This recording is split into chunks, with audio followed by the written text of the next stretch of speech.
મારા કિચનમાં. તો આજે આપણે બનાવીશું ફ્રેન્ડ્સ, આજે આપણે નવી આઈટમ બનાવવાના છે અને એ પણ નવરાત્રિ સ્પેશિયલ આપણે આઈટમ બનાવવાના છે. અને આને તમે સ્ટોર કરીને પણ રાખી શકો છો 5 થી 7 દિવસ માટે. અને એના માટે અહીંયા આપણે મેદો લીધો છે, 3 વાટકી જેવો મેદો લીધો છે અહીંયા. અને એમાં સૌથી પહેલાં આપણે એની અંદર મોણ ઉમેરી દઈશું, એટલે કે તેલ ઉમેરી દેવાનું છે 1 વાટકી ભરીને. આમાં તેલનું પ્રમાણ થોડું વધારે હોય છે અને માપ પ્રમાણે આપણે અંદર મીઠું એડ કરી દઈશું. બધું જ આપણે સરસ એવું મિક્સ કરી દેવાનું છે. અને આ રેસીપી તમે જરૂરથી ટ્રાય કરજો. અને નવરાત્રિની આ રીતે મુઠ્ઠીમાં આવે એ પ્રમાણેનું તમારે મોણ અંદર ઉમેરવાનું છે, તો જ એકદમ ક્રિસ્પી એવું થશે તમારી રેસીપી. અને હવે આપણે થોડું પાણી ઉમેરીને લોટ બાંધી દેવાનો છે. અને બહુ કાઠો પણ નહીં અને બહુ ઢીલો પણ નહીં, એ રીતે લોટ બાંધવાનો છે. આપણો સરસ એવો લોટ બંધાઈ ગયો છે. આપણે આંગળી ડૂબે એ પ્રમાણેનો આપણે અહીંયા લોટ બાંધીને રેડી કરી દઈશું. અને આને આપણે 10 થી 15 મિનિટ માટે આપણે એને રેસ્ટ આપી દેવાનો છે. ત્યાં સુધી આપણે એને ઢાંકી દઈશું. ફ્રેન્ડ્સ, એના માટે આપણે અહીંયા જોઈશે, અહીંયા આપણે મગની જે રોસ્ટેડ આવે છે ફ્રાય કરેલી, એ આપણે સમ્રાટની કે કોઈ બી બાલાજીની આવે છે, એ આપણે મગની દાળ લીધી છે. એની અંદર આપણે ડીશમાં એડ કરી દઈશું. સૌથી પહેલાં એની અંદર 1 ટેબલ સ્પૂન જેટલું મરચું એડ કરી દઈશું અંદર. અને 1 ટેબલ સ્પૂન જેટલું ધાણા જીરું એડ કરી દઈશું. થોડીક આપણે હળદર એવી એડ કરી દેવાની છે. અને માપ પ્રમાણે આપણે અંદર મીઠું એડ કરી દેવાનું છે. આની અંદર મગની દાળની અંદર મીઠું હોય જ, એટલે આપણે થોડું ઓછું નાખવાનું છે. થોડુંક આપણે ગરમ મસાલો લઈ લઈશું 1 ટેબલ સ્પૂન જેટલો. અને થોડીક આપણે અંદર જે ઝીણી સેવ આવે છે એ આપણે એની અંદર એડ કરી દેવાની છે. ફ્રેન્ડ્સ, આપણે બધો જ મસાલો રેડી કરી દીધો છે. હવે આપણે એને મિક્સર બાઉલમાં લઈશું. અને મિક્સર બાઉલમાં એની અંદર આપણે અચકચરું જ ક્રશ કરવાનું છે, બહુ વધારે ક્રશ નથી કરવાનું. અને બધું જ આપણે એની અંદર મિક્સ કરી દઈશું. અને આપણે મિક્સરમાં ક્રશ કરી દેવાનું છે. આ રીતે આપણે ફ્રેન્ડ્સ બધું તો ક્રશ કરી દીધું છે. અને તમે જોઈ શકો છો કે અંદર થોડીક આપણે અડધી મગની દાળ આપણે થોડીક આખી રાખી છે, અને વધારે એકદમ ક્રશ બધી નથી કરવાની. અને આની અંદર આપણે અંદર 2 ટેબલ સ્પૂન જેટલું તેલ ઉમેરી દઈશું.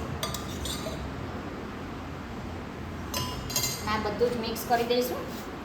અને થોડુંક આપણે પાણી છાંટવાનું છે એની પર. અને થોડો કોરો છે એટલે ડ્રાય છે, એટલે તો આપણે થોડું અંદર પાણી વળીને આપણે થોડો ઢીલો કરવાનો છે મસાલાને. આ રીતે ફ્રેન્ડ્સ આપણે થોડું પાણી વળીને આ રીતે ગોળી વળે એ પ્રમાણે આપણે એને પાણી વળીને ઢીલું કરી દેવાનું છે. ફ્રેન્ડ્સ, 10 થી 15 મિનિટ આપણે લોટ પલળીને સરસ એવું થઈ ગયો હશે. અને સરસ એવો થઈ પણ ગયો છે. અને હવે આપણે નાના લુવા કરી દેવાના છે. આમાં આ પ્રમાણે આપણે લુવા કરી દઈશું બધા જ. હવે આપણે વણી દેવાની છે આને સરસ, બહુ એકદમ પાતળી પણ નહીં અને જાડી પણ નહીં, એ પ્રમાણે આપણે એને વણવાની છે.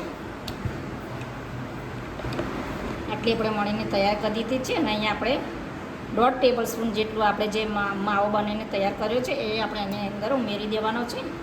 અને આ રીતે આપણે એક નાની ચપટી વાળીને ઉપરનો લોહો આપણે જે વધારાનો લોટ છે એ આપણે બહાર કાઢી દઈશું. અને આ પ્રમાણે આપણે અને એકદમ ગોળ એવી સરસ પાછી આપણે 2 વેલા મારી દેવાના છે.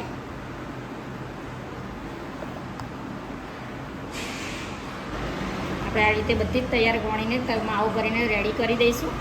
ફ્રેન્ડ્સ, આપણે અહીંયા વણી અને માવો ભરીને રેડી કરી દીધું છે. હવે આપણે પેનમાં તેલ પણ મૂકી દઈશું. અહીંયા આપણે પેનમાં તેલ પણ મૂકી દીધું છે. અને હવે એક કરીને આપણે એની અંદર એડ કરી દઈશું. તેલ પણ આપણું સરસ એવું ગરમ થઈ ગયું છે. એકદમ ગુલાબી ગોલ્ડન બ્રાઉન જેવી થઈ ગઈ છે. અને કચોરી આપણી એકદમ સરસ એવી ફૂલીને દડા જેવી થઈ ગઈ છે. ફ્રેન્ડ્સ, તમને આ સ્ટોર કરીને તમે 7 થી 10 દિવસ સુધી તમે રાખી શકો છો આને. હવે આપણે ગેસની ફ્લેમ તમારે ધીમી જ રાખવાની અને ધીમા તાપે તમારે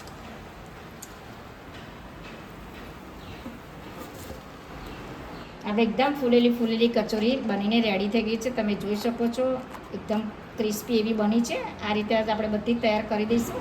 ફ્રેન્ડ્સ, આપણી કચોરી રેડી થઈ ગઈ છે અને એકદમ તમે જોઈ શકો છો એકદમ ક્રિસ્પી એવી થઈ ગઈ છે. અને હવે એની અંદર આપણે મીઠી ચટણી એડ કરી દઈશું. ખજૂરની મેં આની રેસીપી મૂકેલી છે, તમે જોઈ શકો છો ખજૂરની ચટણી કેવી રીતે બનાવી. પછી એની અંદર આપણે દહીં એડ કરી દઈશું. તમારે દહીં એડ કરવું હોય તો તમારે કરવાનું, સરસ લાગતું હોય છે દહીં એવું. થોડીક આપણે એની અંદર સેવ સ્પ્રિંકલ કરી દઈશું.